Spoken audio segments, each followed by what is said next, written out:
Hello. Bonjour, mon amis. Comment allez-vous? Here's the big question today. Are you going to watch Mueller, Draghi, or Face? Can you watch all three at the same time? Who's going to be watching all three at the same time? Who's set up for that? Draghi's tomorrow, coach, right? ECB. Oh, Good morning. okay. So it's a dilemma. Only two now. Not as challenging. Anyway, Morning, well, Paul would watch Face even if there were three. So I mean, don't we have dedicated people that are here every day? And we thank you for being here, Paul, and everyone who comes here. And it's our mission to build up and edify everyone in here every day. So we all hope, the whole team hopes, that we're adding value to what you're trying to accomplish as a trader. But okay, here it goes. Here's the pitch. I mean, this is just the first step, right? I would immerse myself if I say, for example, I've been trading for about 3-4 years. I'm starting to get the hang of things, but I need to make some breakthroughs. And you always need to make breakthroughs. I'm still looking to make some breakthroughs, and I've been at it for a little while. Hello, Andre. And the best way to do it is to surround yourself with traders that might be a level or two more proficient than you, because you become who you hang out with. You ever hear the expression, be careful what kind of friends you pick? Okay, so that applies here too in trading. So, use your discernment and hang out with guys that, you admire, that you'd like to learn from. And really, this is a pretty good deal. So let's look at some pricing here. Okay. So let's say you went all the way, 12 pips, tier 3, 11 pips, 11 pips, 10 pips on one trade. And, I know Andre was on it. I know I was on it. I heard Steve talking about it, with 91 stops, right? Everyone know which pair I'm going to go for? Call me a broken record. Take a guess. What pair am I going to go to, guys? Anyone want to make? Yeah. Yep. So why do you guys know that? Because you've been hearing us talk about this forever. Bitcoin's gone to 7,000. So last week on the throwover and the divergence at 51. So yesterday I went over where stop hunts might take place.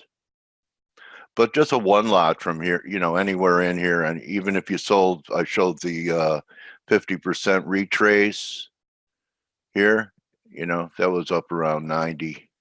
There's 85 pips. That's on a one lot, that's 850. So really almost pay for your whole year subscription with just a one lot on. And, it's not something we just glossed over. Andre presented the harmonics, Steve with his basic technicals. We felt this 85.5 level is going to give way. So, we finally took out this stop. Yesterday I pointed out, I think we take out this stop. So that's done. We might get a bounce from here. I don't think it's done. I think that these lines will end up being magnets. And I really think before it's over, we're going to see 87, because that was such an important pivot. That might be aggressive, but I think we could see that. And then we'll see 94, 95. So to me, this is counter trend. Here's a weekly.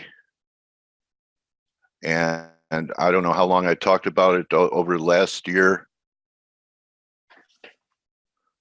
Okay, over the last year, I said this formation was incomplete. Steve and I were argued over nothing.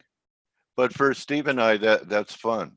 Okay, we have fun having different views.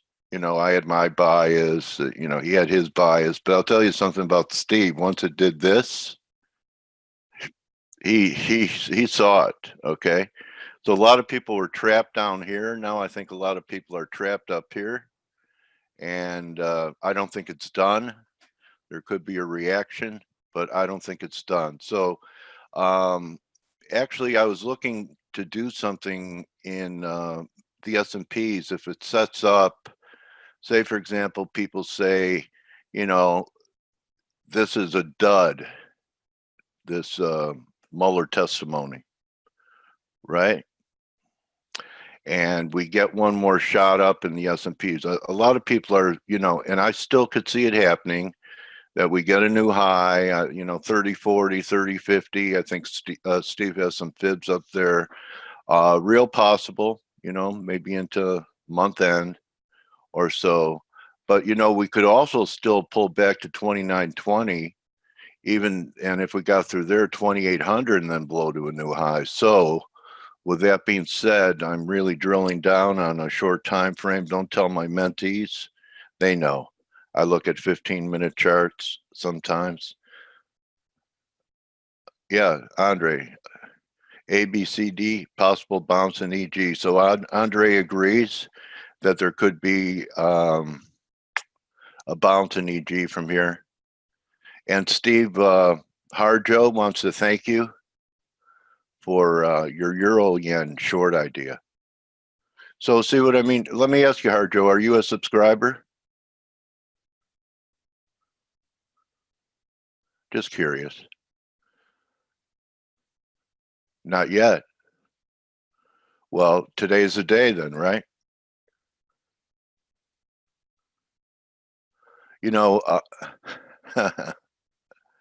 Oh, well, how do you think you're going to get to trading bigger lots? All right, so maybe it's not economically feasible for you to spend $100 a month. I actually think that, and I know I get blowback from a lot of people, and it's okay to start small and everything, but I was brought up with regulations in the industry, and you guys, can do what you want to do, but there's this thing called suitability to trade that as a broker, you had to make sure people were suitable to trade. That means that whatever they're trading with is really risk capital. And I really think if you're trading with less than, okay, I know it's going to, upset some people, less than 10K, and you can just flush that and it won't affect your lifestyle. It's not your 2 months of your mortgage payment or anything else. And before people would open commodity accounts with me, I would say, I want you to visualize that check you have for 10K and visualize, strike a match and light it up. And if that makes you nervous, if that money could be gone, it's not risk capital. So that's your acid test. Ask yourself, with what you have in your account right now, if it all disappeared today, would you and your family be okay? And if the answer is yes, it's risk capital. But if you notice, it takes money to make money. It's easier to make 10% with 100 grand than it is with 10, and even more difficult. But we have micro lots, and some people, look, not everyone that goes to a casino plays baccarat. Some people play penny slots if they still can find those machines for the fun of it. I'm just telling you what I've learned and what I've seen, and I really think you need at least 10K to speculate with in these markets. And even with 10K, you should be trading very, very, very small. Trading isn't gambling. Okay? Not the way I trade. It's both. I'm gambling on my trade.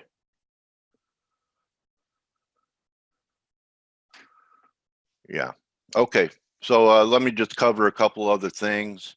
So if I got a rally in S&Ps, you know, a lot of people are saying, okay, this, you know, we proved ourselves here and this is continuation.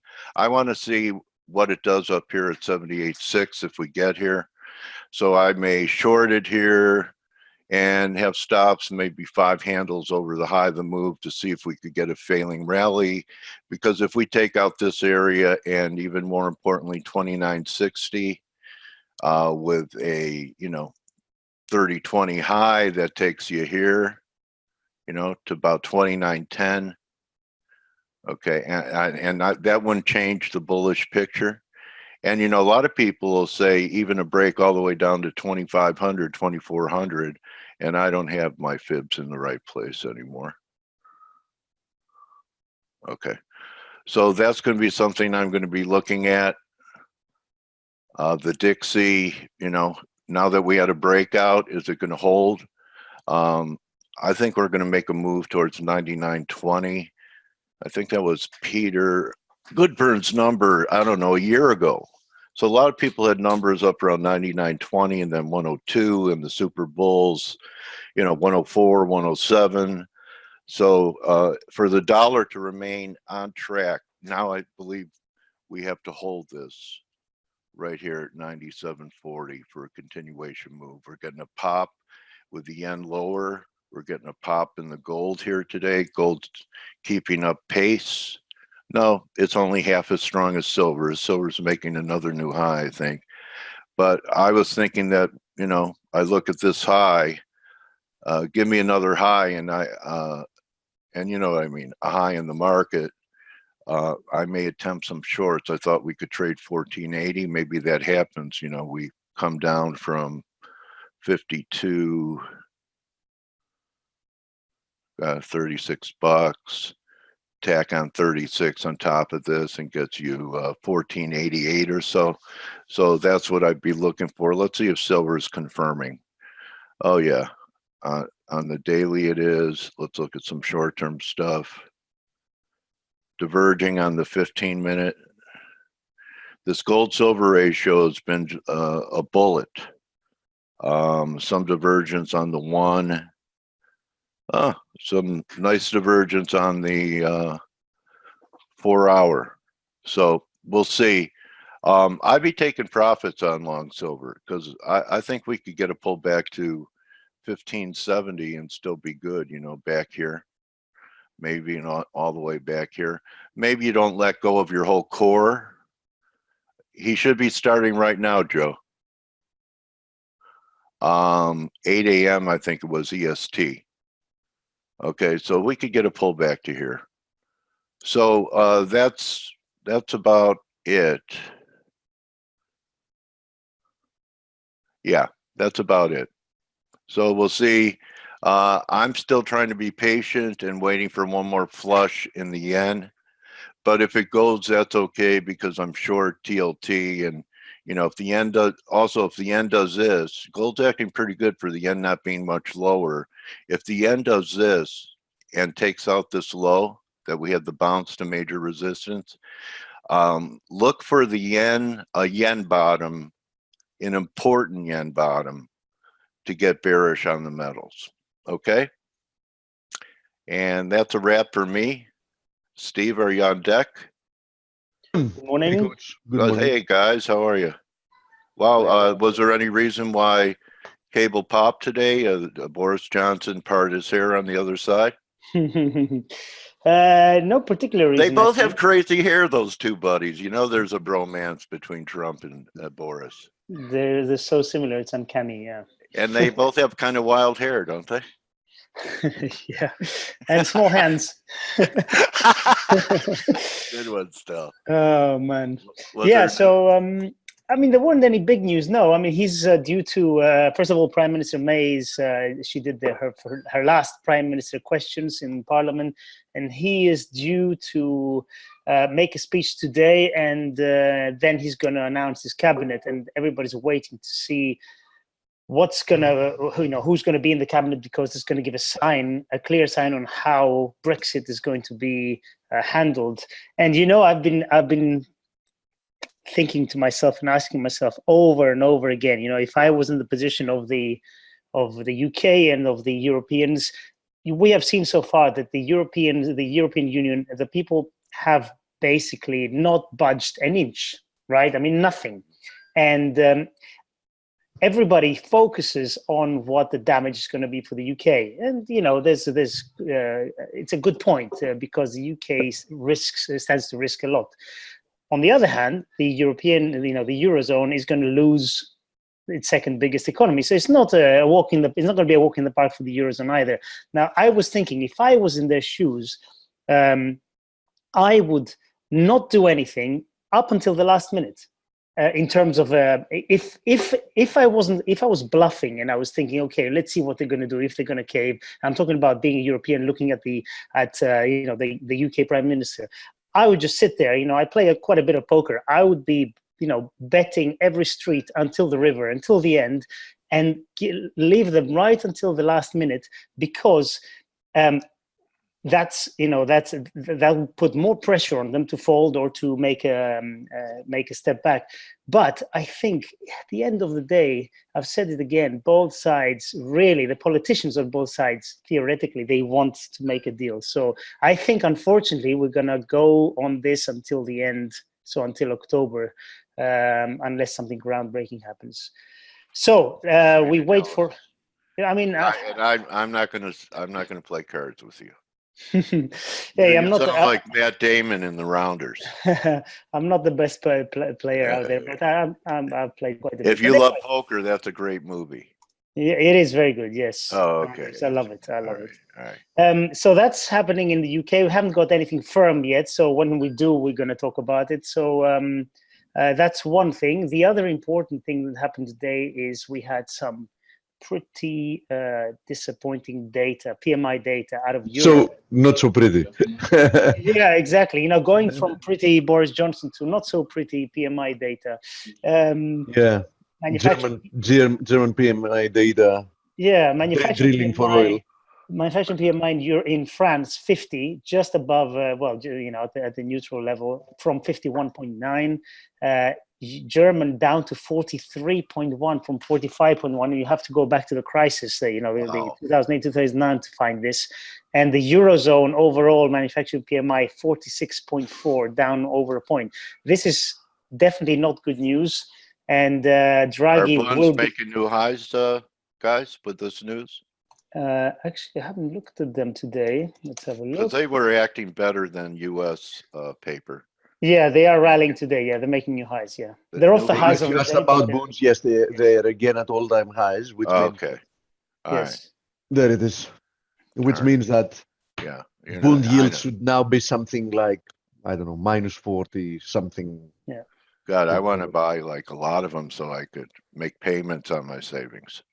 Yeah, it's insane. What a crazy thing! I mean, I never thought it was even possible for most of my life that I would have to pay someone to hold my money. Yeah, you know what I mean. How about you guys? You ever there are even better things and ideas out there, like the perpetuity, like the zero perpetuity. Yeah. So you give your money, you get back a perpetual bond that pays you zero, a coupon of zero. How does that sound? So in essence, you gift your money away.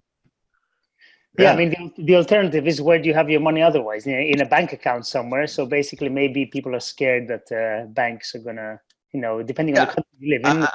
I know it's not that stupid as it sounds, because the theory behind that is that there is always a market, so you can sell back that perpetuity to the market, and if get your money back, get out even. Or even get a profit. I mean, if you get a perpetuity bond, negatively yielding perpetuity. I see. But just the idea that if for any reason you are required to hold it, that you've actually gifted the money in order for you to get a piece of paper that says that you're going to be receiving a coupon of zero. I don't know. I mean, you studied economics, Steve, at the university level. did they ever cover a possible scenario in interest rates about them being negative?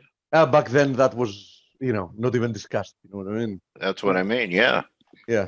But back then, it wasn't even discussed because it's like a, because there was still because there was still a real economy, a sense of logic about how things can work. But now, since there is absolutely no politician out there that is willing to make the proper decisions, you better know how to read charts then. Yeah, which of course, the right path is always the hard one as well.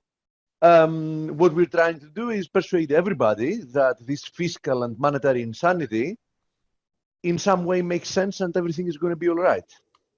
And you have to buy speculative things if you want returns. You have to buy every year as it goes even more and more speculative things, hoping for a less return.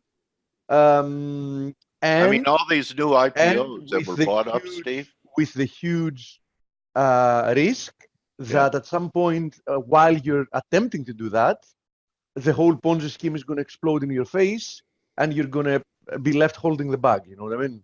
I mean, these IPOs, including Uber came out and said that they don't see becoming profitable ever. Ever, really? Ever.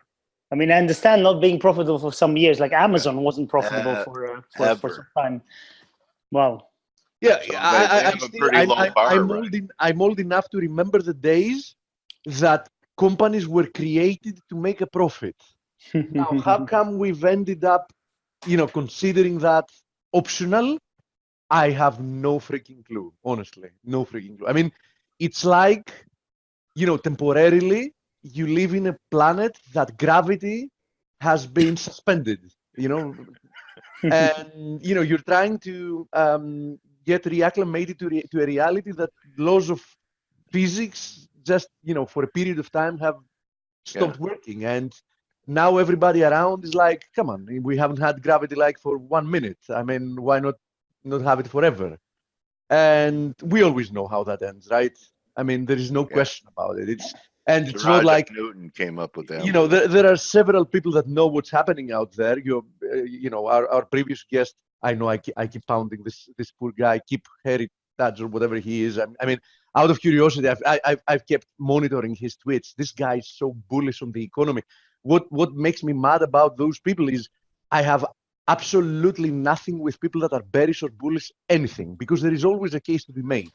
I have problem with people that are trying to excuse their bullishness on something based on fundamentals, based on fundamental fictions, right? So it's one thing being bullish and having like a theory that we're gonna expand even further this monetary insanity, and that's gonna keep everything beat for a period of time, which is absolutely likely. There's no question about it. It is likely. And it's another thing believing that like we have the best economy ever, and I'm not only talking about the US now, I'm talking on a global scale, right? I mean, for some reason he believes that the order of globalism, global trade, this and that, slowed us down, and that nationalism, which I don't understand, is bullish for national economies. So that's what I get from what I read from. Okay, let's assume that is the case. Then the worst, if that is the case, let's make an assumption. Okay, let's begin by making this an axiom. Let's say that yes, we accept this is an actual reality and not debate on it. Then the current developed economies are the worst positioned to benefit from that, by far, because they've given away their ability to produce long time ago, based on the fact that due to globalism, they can export, for example, IOUs and receive tangible assets. So if that is the case, again, this is a huge if, I don't agree at all, but if that is the case, then the new reality would be that all the current developing economies within a few years are going to be thriving, and the current developed economies are going to be in, a huge shitstorm. So anyway. yeah, I mean, and I can have that debate any given day, but really, I mean, That's as I said, that's a non-confirmation in Eurobonds up there, bro. Just noticing. yes, as you see this divergence, I've marked it here on the daily chart. Might be drive two. Yeah, depends. I mean, if we fail somewhere here, that's going to be the third drive, right? Well, I don't know. We had a 3 drive for one. Okay, that whole pattern ended up being the first yeah, drive. you can We call, had the you can call pullback. it like Now that. here we're in 2. I guess it could be 3. And you know what? I want to make this clear. I've seen many just single divergences not give me a 3. And if anything, Steve, if someone said to me, well, Dale, what would you do with bonds? The only thing I could say is it doesn't mean that you would short it because of this, but it certainly is a warning that the market is losing mo, and it could be a reason to take profits and sell.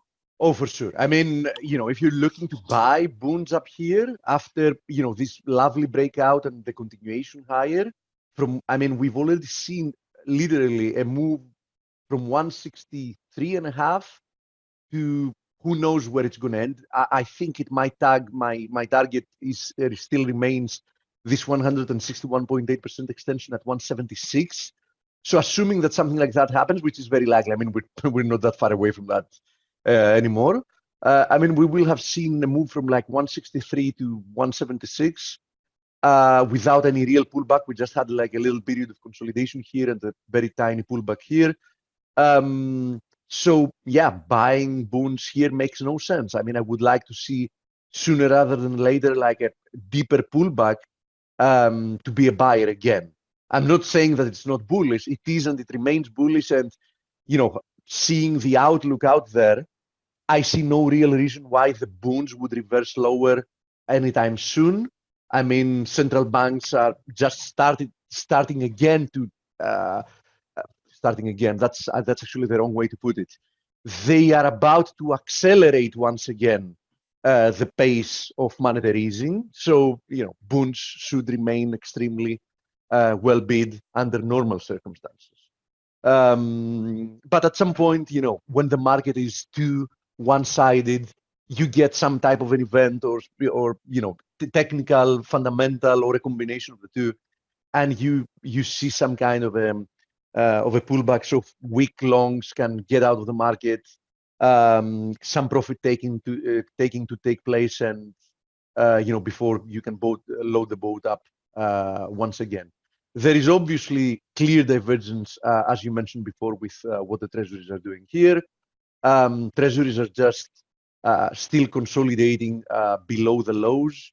And this divergence is what is responsible mainly for this move lower in Euro USD, which is about to threaten 111. Now, I very much doubt we're going to break below 111 pre-ECB. But there is a very, very good chance that we're going to break 111 post ECB, right? Probably during the press conference or something. So yeah, Euro USD still looks weak. DXY still looks very, very well bid, and I think that ahead of tomorrow's meeting, likely a consolidation, but following that, I see no reason why the DXY can't clear this 97.70 horizontal resistance area and continue higher. And there is nothing else I wish to add having to do with the euro and the DXY. I've been saying the same since the weekend. Now, you mentioned, and for people that are on the chat room, I took a live trade on that. When was it? Like yesterday, was it, or the day before yesterday? Have to check my account. Anyhow, I went short. Oh yeah, yesterday when Boris Johnson was elected. Yeah, I actually shorted it yesterday because I remember it was when we got the confirmation that Boris Johnson won and he's going to be the new prime minister. I shorted a euro pound at 89.70. I know that I jumped a little bit the gun because I was looking for 89.50 to 89.60 to break down. But following that, and the initial reaction lower, I saw that the market is probably going to finally continue lower. So, I just shorted it there with a very, very tight stop loss. I was only risking 0.15%. So it was, in essence, almost a risk-free trade. And yes, it's been working. And as I've said multiple times, I see no reason why it shouldn't, at the very least, make it to the beginning of this wedge and this horizontal support area at 88.50. So nice continuation lower for the euro pound, and I do think that we are probably not done. There is more downside to follow here. Now, my pleasure for the friend that spoke about the euro yen. Yes, the euro yen, I mentioned that on the week ahead video. Euro yen, that was quite a clear technical formation here having to do with the triangle. We are resuming lower. We've already broken to lower lows. We actually closed at, what is it?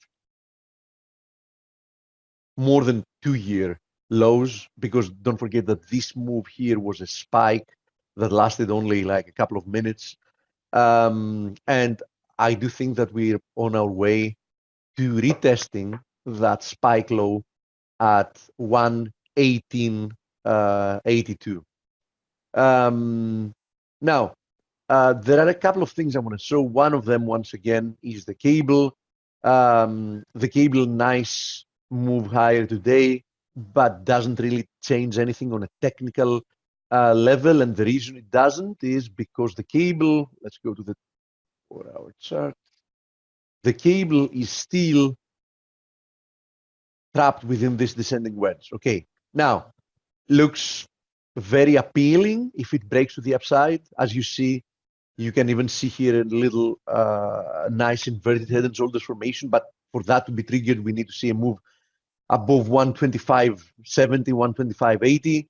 So, if we see such a move, I do think that there's going to be some follow through, even from simple position squaring, stop loss getting hit to weak short positions, etc., etc. Until that happens, you need to keep respecting the downside. It is holding up very nicely against the dollar in comparison to the vast majority of the rest of the currencies.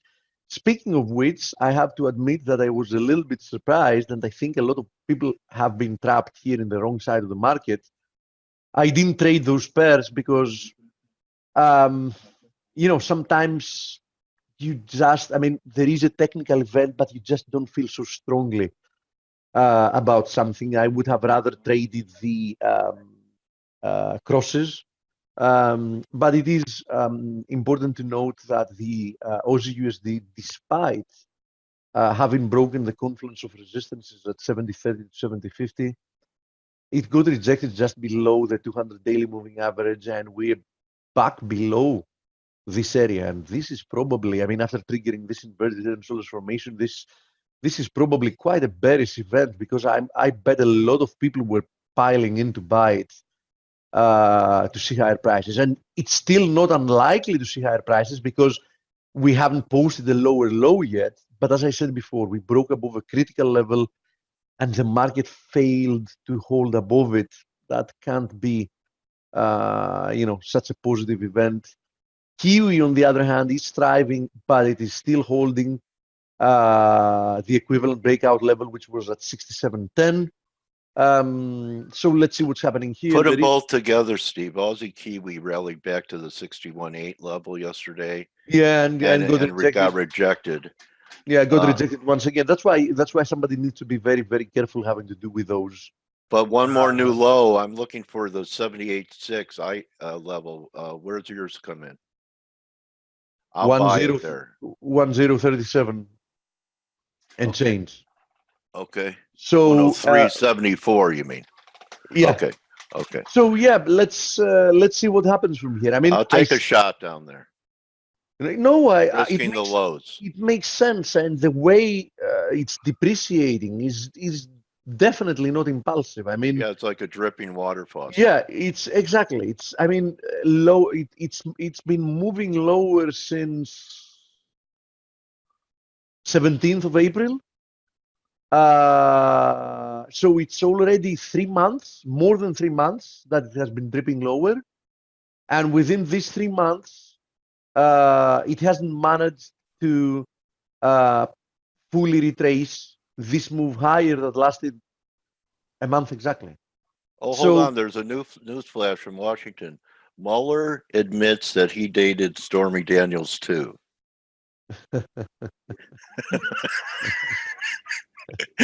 Yeah, Stormy. Anyway, that's his problem, not mine. yeah. Anyway, That would but be. he didn't let her spank him like the president did. I have no. I don't I want thought to you go. would like the story. No I comment. Really? No comment, Your Honor. No comment. Yeah, I don't want to go. Yeah. All right. Anyway. Aussie yen equivalently has turned lower, but keep in mind this might still be a triangle. So as with the Aussie Kiwi, I wouldn't be so so determined to say that we failed. I am monitoring this triangle now. As you know, having to do with the bullish case scenario, and I said that since the beginning. If you like it to the upside, I think buying a breakout from 76.20, 76.30 makes sense any way you slice it. You trigger an inverted head and shoulders formation, you begin at least one more leg higher. So would be looking good. Now, if we fail from here and we never see another leg higher, it's not going to look good because in essence, we will have attempted several times to break above the first horizontal area of resistance that there was on the chart, and we will have failed miserably to do so. And that is never, never something good to talk about. Now, Kiwi yen also yesterday, quite a big rejection from there. But keep in mind that as with the Kiwi against the USD, this is also holding above this horizontal support resistance area. So I want to give it a little bit more time before I read too much into that. Another pair that I was looking at and I think is very interesting is the USD NOK, because as you see, the USD NOK made another attempt to break back within this broken purple ascending channel. And so far, what we're getting is another rejection from exactly the same trend line, previous trend line support of the channel, acting in this case as resistance. So, the possibility of another push lower towards 840, which is like a super important level for the trend, is not dead yet. In fact, against this trend line, against today's and yesterday's highs, there is a very appealing risk-reward trade to the downside. Okay, for whoever is willing or to take it or likes it. But keep in mind that if we break above there, then we should probably resume higher and probably finally perhaps even post a new high. Because keep in mind that if you look at the big picture, what is the big picture? The big picture is that since November 2018, USD NOK has remained trapped within the 840 to 880 rectangle. Okay, so this is, in essence, this is a prolonged range. I mean, it's already almost like 7 to 8 months now that we've been trading within this tight range. So at some point, one way or another, this should break, and theory and experience indicate that when that happens after such a prolonged,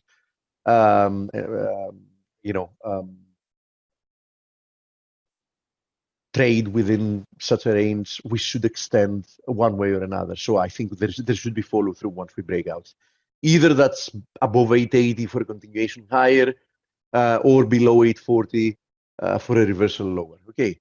Now another pair I'm watching is USD Swiss, which despite Euro USD almost testing the lows, as you see, the USD Swiss is still trapped within this expanding triangle.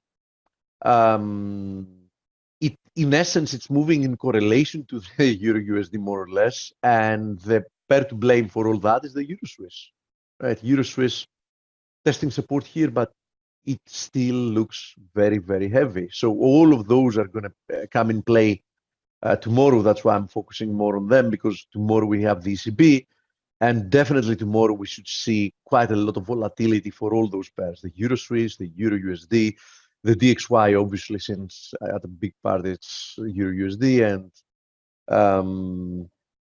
USD Swiss, and the Euro yen, of course. So if Draghi talks down the Euro directly or indirectly tomorrow, Euro yen should continue lower to tag that target we were talking about, that spike low at 118.20 something, whatever it was. Let me go through some questions. With Boris and Donald being in power at the same time, do you think the cable will become very neutral? I kind of doubt it. I mean, they have some similarities, but I don't think that they're about to influence in a similar way the equivalent currencies. And I mean, keep in mind that those two countries are at a very, very different positions at the moment. One way or another, for example.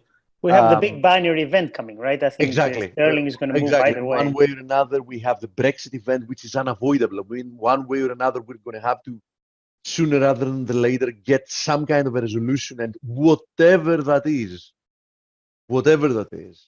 should move the pound significantly.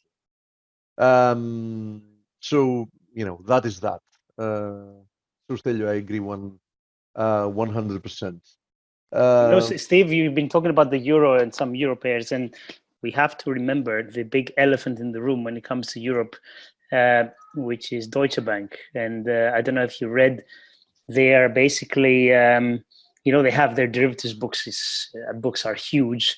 And from what the Deutsche Bank CFO said today, they are on advanced talks or advanced plans, let's say, to auction some of their equity derivatives positions. And that, as you can probably imagine, will always cost money. So compared to where positions are marked, etc. So having the biggest bank in Germany, biggest bank in Europe, with this situation and potential liquidity issue or whatever is associated, is definitely not a good thing for the euro. We have to remember. Absolutely. They're not going to let Deutsche Bank fail, but on the other hand, Deutsche Bank has already failed. Yeah. Right. And this these is derivatives clearly depicted on this chart. I mean, if this is not a failed company, a company that was trading in 2007 at $140, and it's currently trading after the recent rebound at 8, I don't know what a failed bank looks like then. Go back to Lehman. I don't know where they took them out at like $4 or something like that. You know something, Coach? Lehman was a very successful bank until the day it failed. Right. Deutsche Bank has already been failing for 10 years. The only reason it hasn't become the new Lehman is because we once had Lehman. You understand what I mean? The reason, right. That other banks, they probably owned Lehman's derivative book. Yeah, and of course they're not going to let it fail directly. I mean, they're not going to, let. Yeah. I mean, stock too go big back to fail. Yeah, it is too big to fail. I mean, imagine what's going to happen if they let Deutsche Bank fail to the Eurozone economy tomorrow morning. I mean, it's going to be massacre. Gold is going to be trading $500 higher within like 2 weeks or something. Yeah, absolutely. But these their derivative book, Stel, doesn't it date back to the financial crisis? They own all that toxic, the CFDs and all those other initials. I mean, I don't know personally, but obviously it's going to be a legacy book, and it could, they could have basically anything. Yeah. The thing to remember, though, we know people talk about derivatives books being 50 trillion or something like that. It's not the exposure is not that much. There's always of course opposing positions. There's always stuff that doesn't, relative value. The net position is a lot smaller. Yeah, and you could have relative value positions which really could be $1 trillion one way, $1 trillion the other way, but the net difference doesn't move that much. So it's going to be less, but still it's a, huge amounts, huge risk. It is. It absolutely is. It absolutely is. And we've seen one restructuring effort after the other, one attempt to merge with Commerzbank after the other. We had one negotiation attempt, some years ago, and one very, very recently. They both failed. I don't know. I'm not very optimistic of how that's going to work, especially considering that, rather soon we should be entering the next recession. I mean, everything points to that. And if they haven't managed to put everything in order after a 10-year business cycle expansion, I don't know what to expect during the next recession, right? Especially if it ends up being like a a vicious one. I don't know what they're going to do. I honestly have no idea what they're going to do.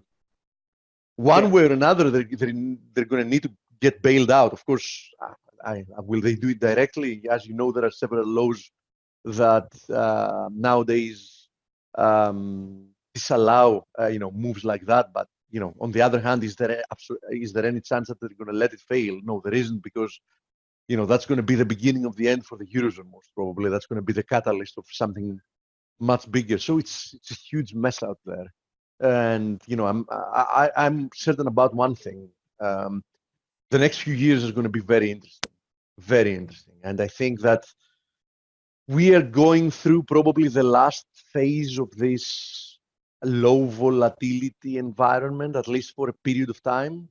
We're going to have to go to the exact opposite. We're going to have to go to very vivid markets that, high volatility, high ATR markets, big moves. And a lot of people are going to be shocked, because after 10 years, there are a lot of traders out there that have never experienced what a volatile market is. And don't know how to handle markets that have like 3 times the ATR that we have today. I remember vividly when it was quite normal for Aussie USD to move like on average like 150 pips per day. And now you get days with 50 pips and you're like, oh, it moved. It didn't. I mean, it depends on what standards you're talking about. Yeah. It didn't. That's very true, man. That's very true. Yeah. So yeah, everybody's going to need to adapt the way they're trading, their leverage. But one thing is for sure, volatile markets. If you know what you're doing are easier markets to trade, because volatility usually creates better patterns. Better patterns give you the ability to have clearly defined trades, and not to try to look for an appealing trade within a sea of charts, many of which look uninteresting on occasion.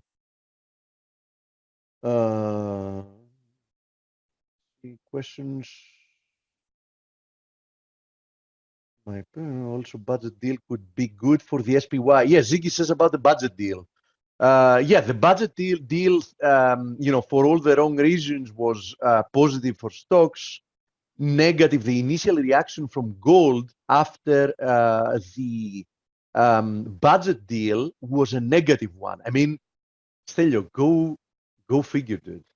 Go figure. I mean, the epitome of fiscal irresponsibility was interpreted as a gold negative. So in essence, putting more icing on the cake of future dollar and fiat currency debasement was interpreted by the market as something gold negative. I mean, I really don't get it.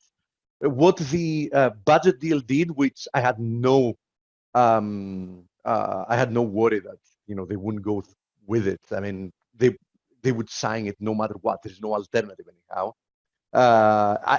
Nowadays, I remember the days of the Tea Party, of the Republican Tea Party, that they were, they were playing the tough ones having to do with budget responsibility, and they were pressuring the rest of the Republicans to be more rigid, having to do with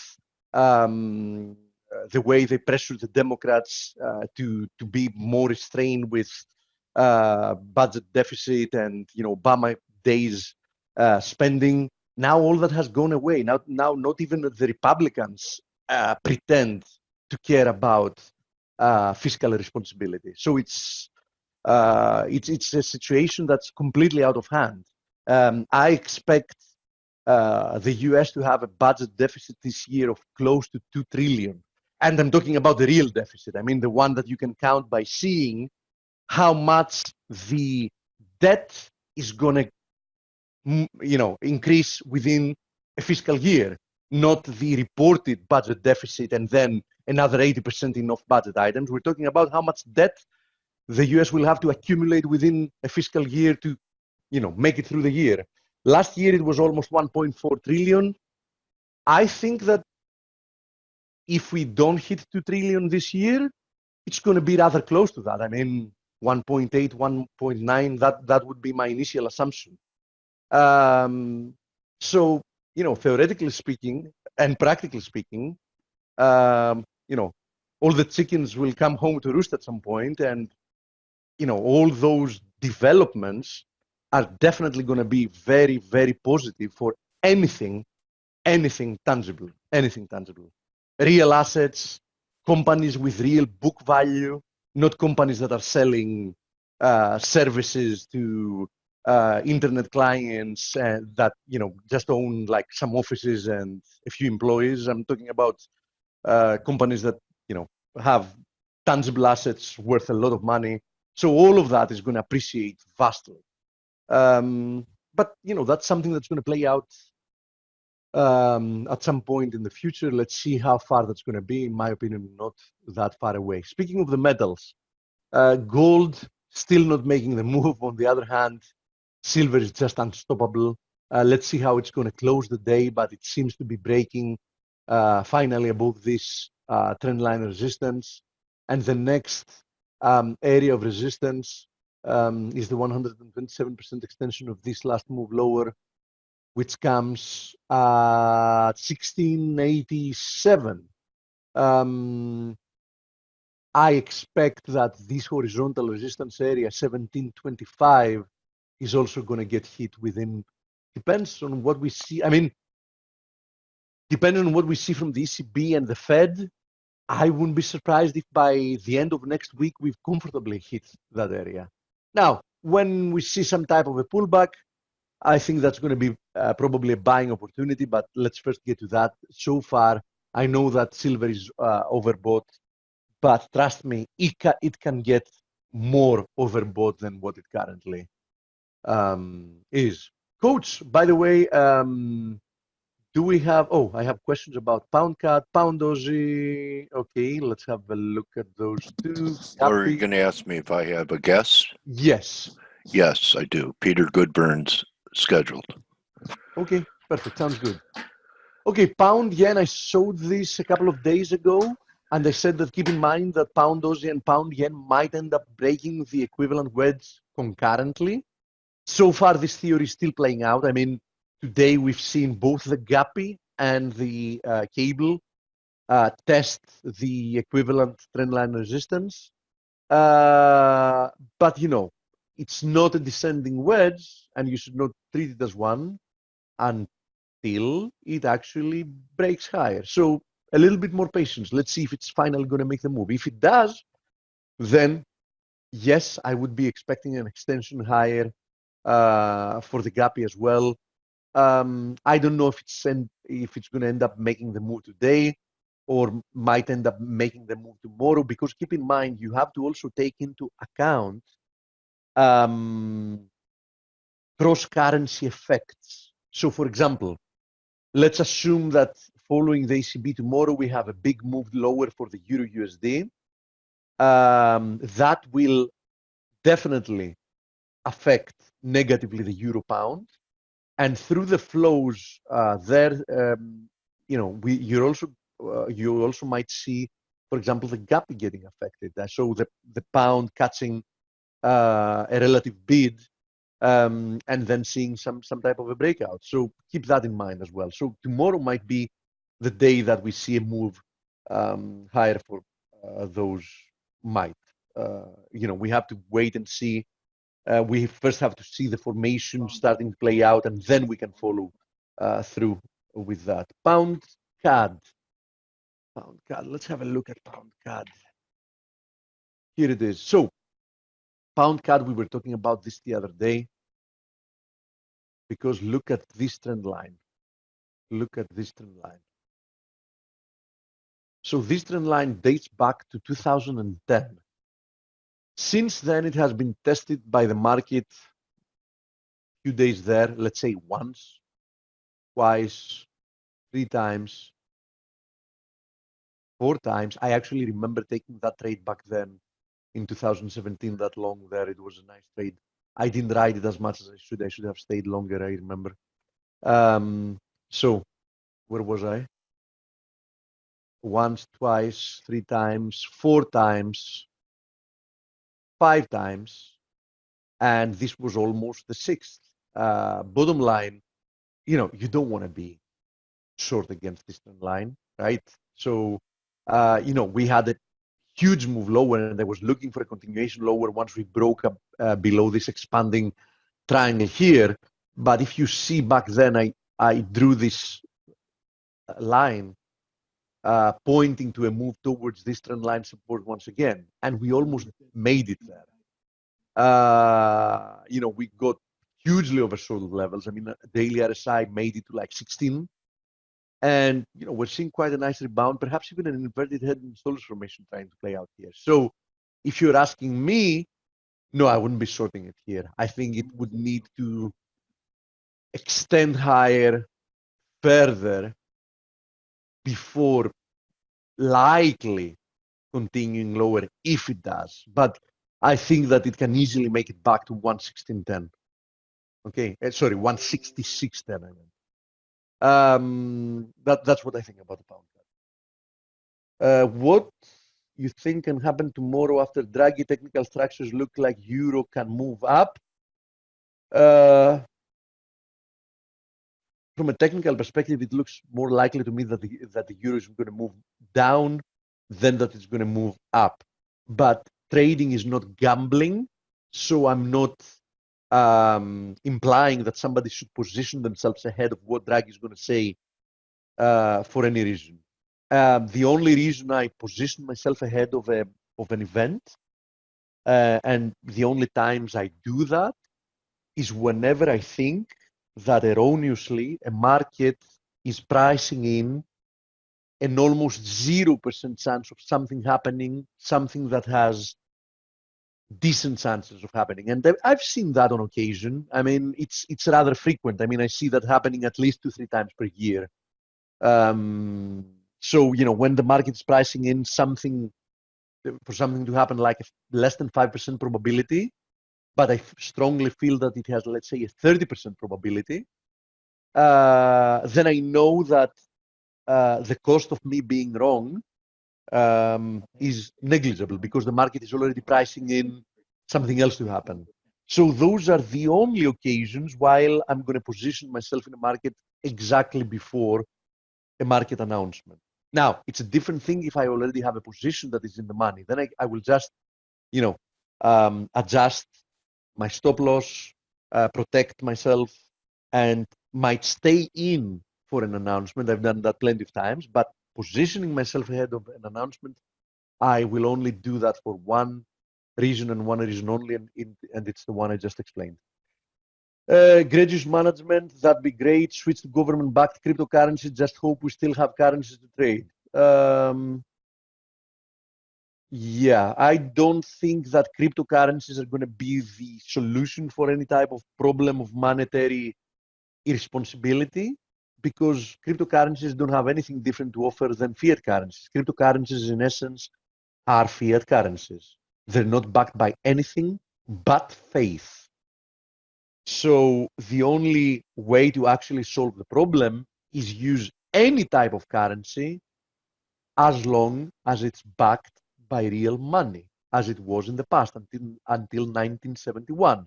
And the only reason that the US convinced the world for the dollar to become the world reserve currency is because it promised the world that by owning dollars, they owned gold, because gold was exchangeable for dollars. Initially for something like, Coach, do you happen to remember what was the initial exchange rate before they devalued it to $35 per ounce? 50 something, 45, I think, like 45, $50 per ounce, something like that. And then they had, and then before the 1971 event, which in essence they transformed dollars to fiat currency, they had to devalue to $35 per ounce, and then that was it. Nixon had to abandon the transformative nature of the dollar to gold, and that was the beginning of the new monetary system, in essence, a monetary system based purely on faith and nothing else. Yeah, Tom, I remember the 35, but before $35, there was a different rate with which you could exchange. Earlier, there was a different rate, and then they had to devalue it.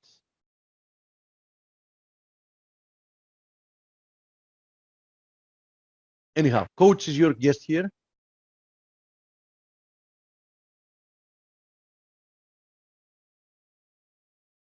Coach. Steve, yeah, the link I sent him didn't work. I just sent him another one. He'll be here momentarily. Okay, cool.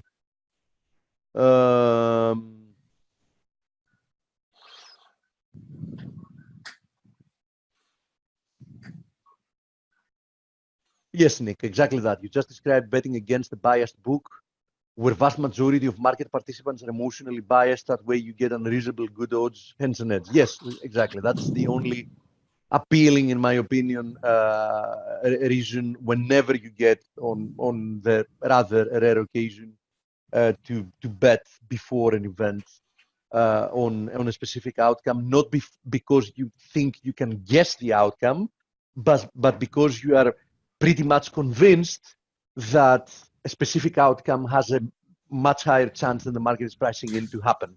Okay, Peter's here. Perfect. Okay, enjoy the interview, Coach. All right, buddy. Thank you, Steve. My pleasure. Okay, Peter, I'm going to make you a panelist and unmute you. No promotion joke today asking them when was the last time they got Nah, I only tell a joke 1,000 times and then it gets old. You know what I mean? So I think, Peter, can you hear me? I still don't see even a microphone next to his name. Yeah, I don't either. That may be, I think I asked him. Okay, that may be an issue. Yeah, not having a mic might prove quite an important problem, right? Well, how did they do it before in GoToMeeting? Didn't people need a mic? We had a few guests, not a lot, like 4 or 5 guests that were actually calling in. Now there he is. Now I see a mic. So okay. I've just Dale, can you hear me? Yeah, you're here, Peter. Hi guys. I was worried you didn't have a mic. You know, a Zoom. You need a microphone or something to be able to talk. So Peter, the next step now is you mouse over the Zoom panel. There is like a green button saying share. Sure. Yeah, using that, it's going to ask you if you want to take the screen away from me. You say yes, you choose the screen you want to share, and that should also give you screen sharing. Okay, I'm just going to select. Will it give me the selection for which monitor, which screen? Yeah, when you click the share, it'll show all your screens. Yes. Great. Okay, let's have a look. I think this is the right one. Let me just check. Yeah, coming up. All right, so okay. Yeah, we have the S&Ps here, bro. Oh, great. Okay, thanks, guys. Well done. All right. Great to Brilliant. have you back, Peter. Thanks, Dan. So, I guess we could start here in the S&Ps. I do want to go to Euro with Draghi being here. So 30.23, that was a high. We've traded 61.8 back off last week's high, I think, and is the approach here that we shouldn't take out? I think it was 30.19 or so, or are you looking for 30.23, one more new high? No, I don't think it should make a new high, to be honest. Okay. It looked as if the structure within this final leg for wave C, this is a zigzag, by the way, moving up from the lows we've got here down in early June. So we come up wave A, here's a tiny retracement for B. Don't see that too often. But the very noticeable aspect to wave C is very distinctly different to wave A. We have two types of impulse waves in Elliott wave theory. We have an expanding impulse, which is what this looks like in wave A. So it's pretty vertical. Yeah. And you normally get an extension in the third wave. I think everybody's familiar with that idea. Yeah, the money wave. Exactly. And then you get a diagonal impulse, which is this sort of like wedge-shaped thing, where you get overlap as well. And actually, we've got a shorter-term chart here. You can see a bit better. So here's wave one of the diagonal up here into mid-June, and then you get a retracement, and then you get 3. And then the retracement in 4 sort of briefly overlaps wave 1, and then you get the 5th wave. So when you count the subdivision of that sequence in 5 waves in a sort of wedge-shaped type process, it should have already been completed. So I would be very surprised if we took out 23.5. Okay. All right. So pretty nice risk reward. No one, I talk about the VIX, and no one wants to buy insurance. A lot of complacency, but not the same type of euphoria at these highs that we had at the last high. That showing up in, some put call stuff. So it looks like we're going to have a Mueller high here. He's speaking now, a failing rally, and that's a pretty deep retracement. So if people aren't enthusiastic about risks now, they're certainly not going to be should we attain your objectives of 2,700. So it's a roadmap. This is a 4, and then after 2,700 we blow off to new highs again, Peter. Yeah, I mean, actually, this movement down here back in December was, of course, 2018's correction, wasn't it? And that was sort of this pattern here, the longer term situation. We unfolded here into this hybrid expanding flat, I call it, and this big swing up, we've just been looking at just now is wave 1 of intermediate 5. So if we go back even further, we're on track to get to the 4,400 number, which was our forecast. Can you believe that was our forecasts about 5 or 7 years ago? I thought you were crazy. I thought I was crazy, but because but the thing is, well, my mother would say, in an era that you have to pay someone to hold your money in Europe, that it's turned into, it's a Yiddish word, a mashugana world, crazy world, bro. Yeah, it is. Well, when I speak to my mother and she gives me advice, I have to go through a medium. But anyway, me too. And right. And generally, they have a. I have some clients that will be looking for me in that stage too. So, okay. So the bull market alive and well. Okay. And that's a very interesting thing. Do you have any feeling as far as how much time to complete all this? Is it going to go into the, we have Mueller talking today. Is it going to go into the election 2020 and beyond? I think you were looking for everything to kind of be okay until like 2021 or so, Peter. Yeah, I think equity-wise. There's a 94-year cycle. I'm just going to pull it up. I think I've got it here. It's on the Dow. It's just It's just come up on another screen. I'll just give it across. Where we would begin the generational bear market, 23. Yeah, yeah. Wow. I mean, this is 94 years between 1835 to 1929. So, Okay. So, yeah, if Is we that just Kondratiev 1.38 or?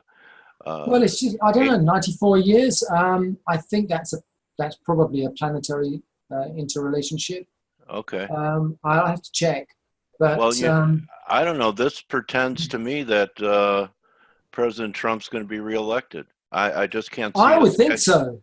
I just can't see us getting to 4,200 with a real progressive agenda of it, trying to take all the money away from Wall Street and redistribute it. I can't see how there would be a 4,200 Dow. Do you think that this move of having Lagarde replace, and I know you're more of a technician, but I know you think about these things. So what does that mean to you that Lagarde is going to replace Draghi? Well, I think that they're much out the same people, really, to be honest. Okay. There's not going to be too much change from what I can see. I mean, she's always kind of like a reorganizer. I mean, she specializes in countries going bankrupt. Maybe they need that type of person for some type of restructuring in Europe. Yeah, well, don't forget she was the French finance minister, wasn't she, in the past? Yeah, that's right. So she's got a sort of hopefully she's got a math degree, right? But I don't think she's got sort of intense knowledge about the mechanics of monetary policies and things. I mean, obviously that means that she's going to come with her own take on the situation. But when I said she's out the same pod, I think it's mainly because she recognises that there is a need and assistance from central banks to help economies. They still go through this Keynesian sort of idea of economics where you've got to sort of flood the money. The only person that actually understands monetary policy better than anyone at the moment is Bernie Madoff, and he's in prison. Yeah, he got caught doing what we've been doing for decades. Well, you're right to say that, because in a way we're living in a Ponzi scheme. There's no doubt about it. Did you see that last week or earlier this week, the Chinese launched their Star exchange on the Shanghai Stock Exchange?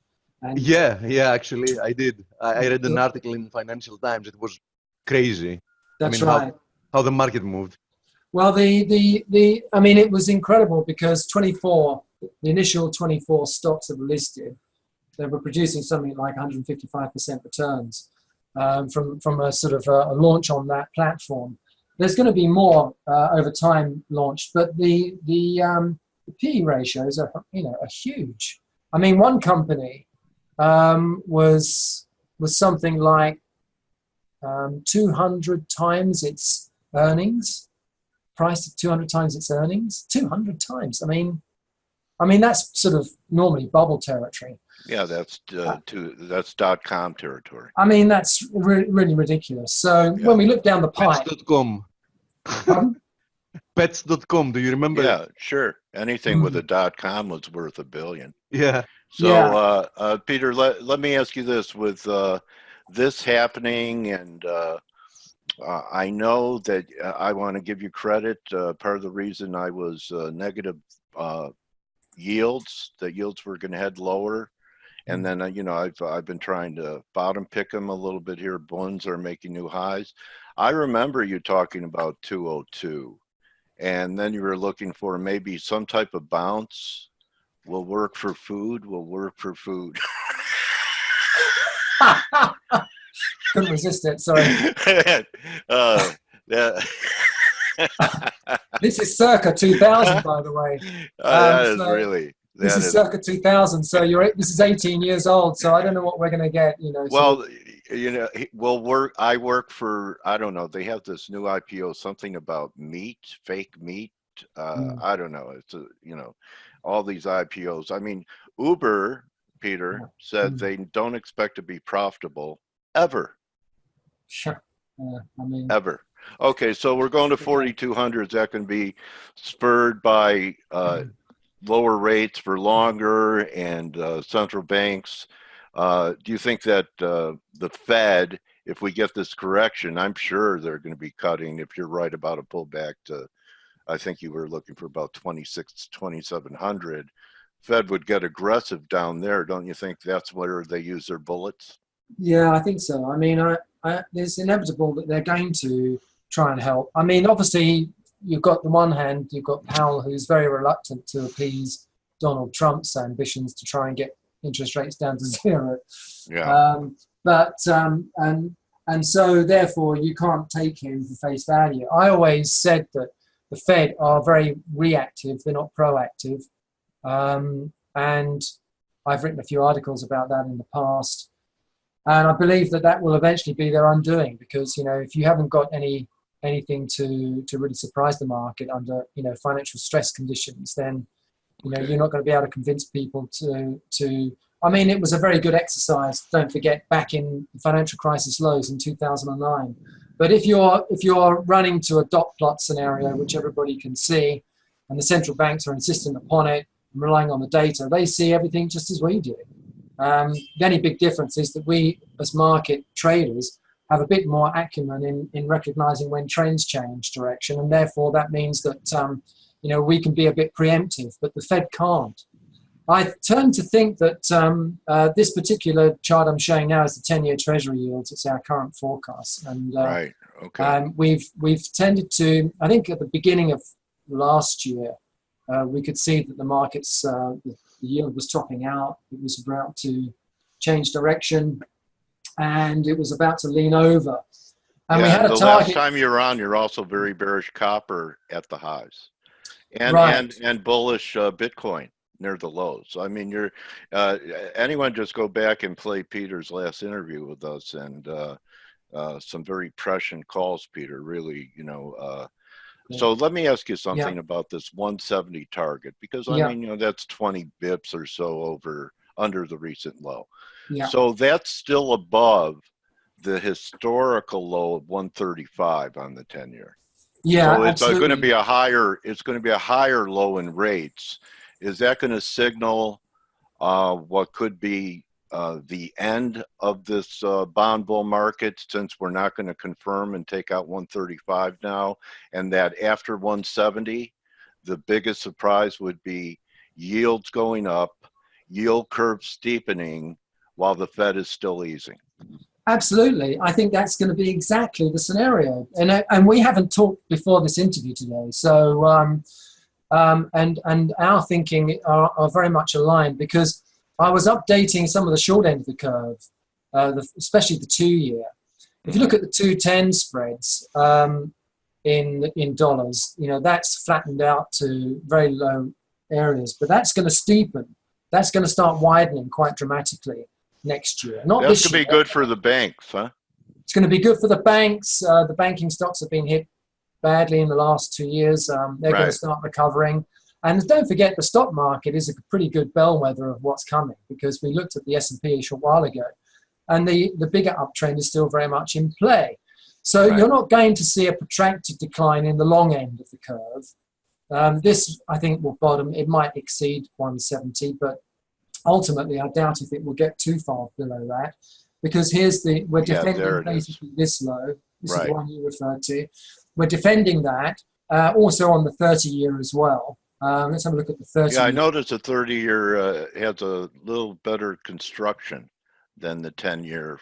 That's why I thought the yield curve would steepen, is because the 30-year recently has been a little stiffer than the 10-year. Yeah. I don't think that this is any way going to break below these lows. Certainly not. And this is obviously a forecast down to 230 this year. But in principle, you know, if you look at those aspects, then that tells us, yes, we definitely should be looking at a bottom around year end. And at least before then, stock market, this S&P drop is about 11%. I think it's about 17% actually on the NASDAQ. So that should underperform, as it did, obviously, pre-December. Last year during the October-December time. What does go ahead. I'm sorry. Go ahead. So that all sort of gives us the impression that this is going to bottom before year end. Copper's going to bottom down here. Oil's going to bottom, and then they all get the next big shove in the inflation pop. You know, this idea of an inflation pop is, you know, is something that I coined the phrase in 2010, which was basically responding to the fact that the central banks around the world, particularly the Fed, were inflating asset prices, and the typical sort of inflation pop pattern, which I'm writing about constantly, and we're just publishing in our trilogy video series. If anybody's interested, I'll tell you about it later. But the inflation pop looks a bit like this. Now, on the left-hand side, you have the financial crisis lows in 2009. Yeah. So things like copper, oil, emerging markets, they all went up in 2000 to this peak in 2011. When the dollar was weakening. That was correct. And then the dollar strength came back in, and we started to see this dip in emerging markets commodities. That was the low in 2016. At that point, the big five-wave pattern in stock markets was about here in 2016. And then the stock markets continued to move up, and we started this run up from 2016, and this is where copper, for example, topped out in 2018. Okay. Yeah, and the emerging markets as well. Also, a lot of the Asian markets like Hang Seng topped out there. And we've been locked into this correction, and we're still missing a little bit of a leg to the downside. That's why copper is forecast lower into year end. The S&P is forecast lower into year end. How about gold and silver? Have they peaked? Well, no, I don't think they have. One more push up, and then they catch a little bit of the downdraft of this final push up in the dollar. Because, you know, I do want to get to the dollar and euro, because, you know, you had a great number that you never really came off of, was 99.20 to 102 in the Dixie. And, you know, we could be there in, you know, I don't think that would take till year end, would it? No, well, I think the dollar index, it started to break up yesterday. Yeah. And you can see it here. It broke up. You know what a friend of mine called the chart of, he's not an Elliottician. You know, he's kind of although he knows Elliott wave. In his letter, he wrote, I have a new name for the formation in the dollar index. Unintelligible. So he's been doing this 40 years. So can you be intelligent about the dollar index with all this I'll chop? certainly try. I mean, I have to probably zap a USB stick into my head. But actually, I've actually had quite some success in calling these movements up and down, because we could see that there was an expanding flat pattern developing from here. Can you see this March high? We got it. Okay, you drop down in 3 waves, you move up and break the high briefly in 3 waves. So this is a 23% extension. Then you're supposed to drop 5 waves down. Well, it gets a little bit tricky, but basically it's a diagonal ending here. I actually thought at the time that it would extend, I mean, an expanding diagonal should have extended down to this level. Yeah, we're looking for one more dip that didn't happen. It started to move up. Yeah. During this phase, this developed higher in 5 waves, and that gave us the clue. Okay. This was a contracting diagonal, but it finished a bit earlier. So it's technically what we call in Elliott wave a running flat. And that's the clue. And this is 5 waves up. This is a sort of 3-wave correction of some sort. But it's breaking the high yesterday. Now, there could be a little bit of a dollar dip here, but not very much. So I'm kind of getting the picture of the whole jigsaw puzzle now. So dollars, let me see if I have it. Dollar strength until year end, commodity pressure until year end, bond yields down until year end, and then everything flips. Everything flips, yeah. So after that, you've got the next. I hope Santa brings me about 50K to trade this year. That'd be a perfect time, huh? Santa, how about staking me for 2020? I know it's going to happen. That'll be my letter. But you go should ahead. be able to. Yeah, you should be able. Well, you should have made a lot of money on Bitcoin this year. So I mean, yeah, that was a great call. You know, I got out so early. I bought a Royal Trust called GBTC at $4, and you know, I actually timed it very well during that pullback that we had into the Feb low. And got out so early. I mean, the thing went to 15, $16, and I got out with a double. Okay. So, well, you know, I don't know, some of these moves, you know, I want to talk to you about this, Peter. Well, and I mean, it's one, you know, it's one of the hardest things for me to do is to have a good hold. How do you hold? How do you hold your position? You've got to grind your teeth out a bit, because I had various clients saying, look, should we cash in on Bitcoin? I said, no, don't. Actually, one of the hardest things to learn in Elliott Wave is to really hold into a major long-term trend. I mean, in any discipline. It is. I mean, the only thing is that if you know, what I find personally from Elliott Wave is that if you distill yourself, it's all about self-examination. If you make mistakes, go back, have a good look. I mean, look, nobody likes to admit defeat or to be proven wrong. But if you do make a wrong trade, try and face the mirror and look at yourself and say, well, can I improve next time? One of the hardest things for me to learn in my career using Elliott Wave was actually to maintain yourself in amongst those bigger trends. It's one of the hardest things to do. Because there's always because you see so much shorter when you go micro. Here's my self-talk. Well, I could take it here. You know, it's stretched. I know there's going to be a pullback. Yeah. And even if there is one, it wasn't deep enough for me to recommit, or I was focused on some other positions, and I would turn my head and it would get away from me.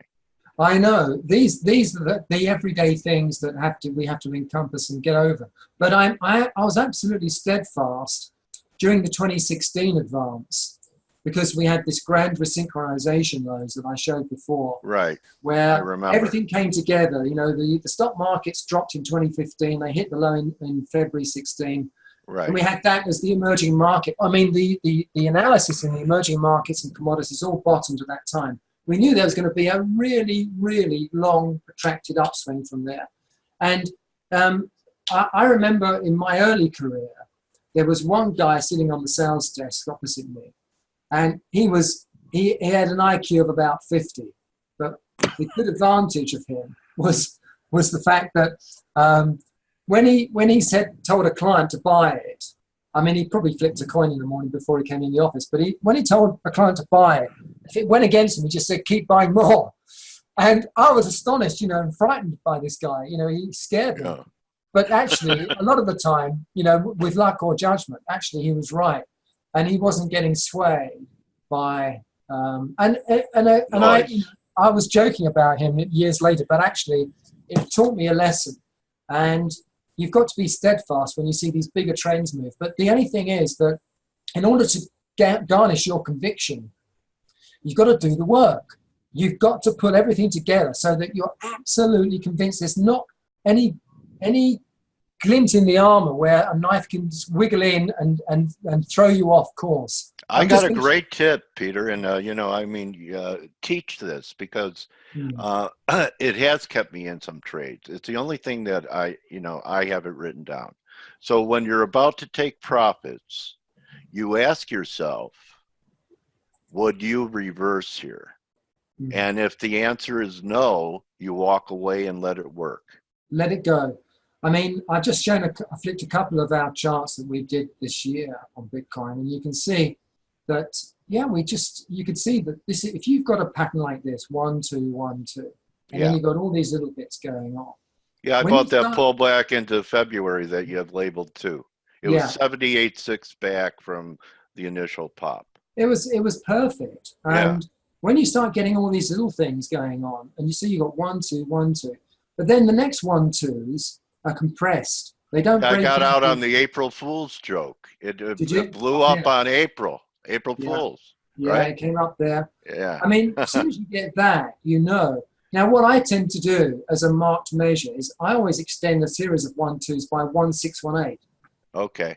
And I try and allow the market to expand to those numbers. Now, originally, when I did that, we were getting numbers up, I think, towards this number up here. So even during this phase, and we could see this as a correction, we thought, no, this has still got lots more to do. Just keep going, because this thing will expand. And of course, I'm working in log scale, which is also a very big plus, you know, and I keep telling all of my clients and anybody else who's willing to listen. It's interesting. You have a target near where I have some lines at 7,500 about. Well, this was coming in at the time, a bit of congestion, and then this rally. And I'll show you the next chart after that. Oh, okay. And then, of course, we could see that this was getting into those numbers. I used a 60-1/8 correlative ratio. I measured 1 to 3 here. Took a correlative ratio, added to 4, which finished there, and put up that 13,712 number. And then before you know it, you're there. And we got to 13.8, not 13.7, and then we saw this 25% drop. Even the rallies are sometimes working. Now, in previous years, when I looked at Bitcoin, there were lots of gaps before this IMM contract came on board, or CBOT, whatever. And there were lots of gaps. The patterns weren't running very nicely according to the Elliott process. But now they're actually working really well. And I think that's down to the fact that we've got a major exchange where it's traded. The institutions are getting involved. And I'm seeing a lot more conformity to the patterns. Here, for example, was a rally in wave X to 12.3. And within the next day, you had 12.4. Nice. 12.3 number. You can't, there's a fingernail difference. And then suddenly, bang, we're coming down. Right. So the patterns are pretty good on Bitcoin. So if you are trading it, we've got some great new updates in our currency report. We're just releasing that today. Cool. Can you wrap it with look at gold and silver? Yeah. Let's take a look at gold. I still think that gold is going to attempt a little bit higher. I'd love 1523 to come in. I'm not sure if it's capable of doing that because of the dollar position at the moment. But it's shrugged off the dollar several times in its recent push up. And I think that if the stock market were to suddenly drop, there might just be enough people with a gold inclination at the moment to go in and buy more gold as a bit of a hedge, because people are talking about it being more of a hedge than they've ever done before in the last 2 years. Okay. So, but the main reason why I don't want to be around for this for too long on the upside is because there's a gold cycle, which I'll show you now. It's a daily gold cycle. And it shows that we've got a peak in about August time coming in, and then it flattens off into September, and it starts to drift off. And so I think that, you know, some of the sentiment indicators on gold are a bit high at the moment. The net speculative long positioning is a bit high. And I can see that if we did thrust somewhere anywhere towards 1500 would be a satisfactory end. Yeah, I was thinking about 1480, 85 or something, but yeah. Okay. Something like that, yeah. And silver is, what's that chart in, okay, that's gold. And silver, really, I'm sure you pay attention to the gold-silver ratio. I was seeing it topping out at about in the 90s, and said one day we'll look back and go, why didn't we sell all our gold and buy silver? Well, yeah. I mean, the gold-silver ratio historically, I mean, if you're in the 90s on gold-silver ratio, I mean, think of it. You've got 90 silver coins laying on your table in front of you, and you've got one gold coin. Yeah. Now, if you throw anybody in, you know, and look at the physical coins in front of you and say, right, what do you want, one of them or 90 of those? I know what I would choose. Right. You know, I mean, if you had to because the mean is like usually having 40 or 50 of them. Well, it's not so much that. If you wanted to break that single gold coin into 90 singular pieces, how would you do it? I mean, if I want to go and buy some bread down the road, you know. Are you an alchemist too? I mean, what a renaissance, man. So Peter, you know, every time you come, you give me clarity of you know, big picture stuff that I could use my stuff for timing your ideas, and you've really helped me make money over the years. And I'm sure everyone who listens to you, and that includes times that you're not right, because that happens too. But you're really, there's something about the way you also present your work that gives people clarity when they listen to you that they probably don't get when they just read a letter. But I know you do video series too, so this would be a great time to show your website and how people could get involved with you. Oh, great. Thanks. Thanks Okay, buddy. much. It's commercial time. Okay.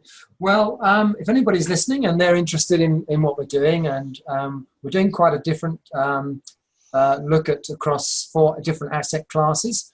I'm sure that we're looking at something that you're trading already, and our short-term updates are published twice a week in the Elliott Wave Compass reports, and you can actually go onto our website. This is wavetrack.com, and if you want to read about the Elliott Wave Compass report, click here, and you can read about it. And then if you want to order the Compass report, you can go here. So that's one way to get a really good, concise idea of some of the shorter term trends, like Bitcoin, for example, all the current major currencies. And of course the stock markets, the S&P, the Dow, the Russell, and the NASDAQ, and also the European markets and some Asian markets too. Now, in the last month, we've been publishing our video series, and this is really great because these are the longer term charts. I mean, we often get clients saying, well, okay, you're publishing the Elliott Wave Compass twice a week. We want to see the bigger picture a while to give us some perspective. Well, now's the chance to do it, because this is part 1, which we launched in June. This is stock indexes, and this is our blog. Actually, you can go back to wavetrack.com, and on the top right-hand side, you can click on the news alerts here to look at those. So this is part 1, which is stock indices. And then we have commodities, which is very extensive. I think that's probably our biggest report of the 3 out of the video series. And then you can click on the currencies report, which we're publishing today, actually.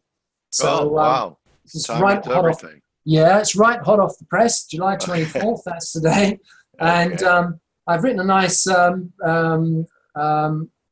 introduction to the way it is. I've picked up some stuff with courtesy from Market and JP Morgan, which relates to the inflation pop and the way that the dollar's going to react from that. So if you want to order that, you can see details there too. So there's a couple of ways in which you can log into us, and we'd be happy to welcome you into our fold. And that's www.wavetrack.com? Certainly, this is our main website, and then you can get to the blog by clicking on any of the links over to the right. Okay, and your Twitter handle again, Peter? Our Twitter handle, you always ask me that, and I'm never prepared for it, am I? Yeah, you're not that active on it. It has a hyphen in there. It's well, Elliott Wave _. Well, I'm not as active as you are, but here it is. I have to go to TA meetings, Twitter Anonymous meetings. This is our handle. It's at Elliott Wave _WTI. Okay. Wave Thank you. So Thank that's you, how you can, yeah. I encourage people. Peter's part of my intelligence gathering, and has helped me since I've known him, and encourage people to check it out. And want to thank you so much for coming in again, Peter, and sharing with your giving spirit of, sharing your major views, which I know you put a lot of hard work into. And may all your forecasts turn up multiple pips, like a tsunami rushing over, chasing down all your subscribers and overtaking them with riches. Thanks, Dale, and best wishes to you and to everybody listening in. Yeah. All right, Peter. Thank you. That's my trading warrior brother, Peter Goodburn, at Elliott Wave _WTI, and you can go to his website and check out his hot off the press currency review. I know I'm going to do it. So thanks again, Peter. Good hunting, my friend, and let's get back together in the fall, see how things are shaping up. Adios, Dale. Adios. So that's it for us today, guys. Hope you enjoyed. Remember, don't just count your pips. Come on, man. Count your blessings too. Okay. See everyone tomorrow for Mario. So we'll see what happens tomorrow. Adios. Oh no, arrivederci. I'll see you later. All right. All right, Warriors. See ya. Oh no, I don't want to leave the meeting. I want to end the meeting. This happens when my guests leave early to me. Share participants. Can someone help me? I ended the recording.